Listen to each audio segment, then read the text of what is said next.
unakumbuka pale high school maswali zilikuwa zinakuja kwanza kwa Kiswahili. Sasa sisi watu wa Siaya, unajua watu wa Siaya tujuangi Kiswahili. Watu wa Siaya tunaleta exam kwa number 16 kwa Kiswahili. Tuliulizwa ati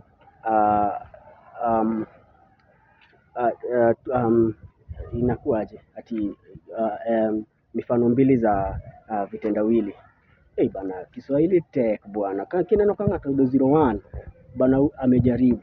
Sasa jamaa akanini wamesema mifano za Kiswahili. Yeye ameenda tu hapa akaanza kusema si tendawili, alafu unajua ni Siaya. Haikuangi si tendawili, ni kitendawili. Ndio vikanyoto chako wacho ni si tendawili, akajibu peke yake. Tega, akaandika sindano piwa. Akajibu michele. Na hivyo ndio nilipata 01 kwa Kiswahili. Watu wa Siaya tujaribu, watemu uratema kata wakiae wang'ang'ana godo. Nyasaye ong'e kuma bro ketowa.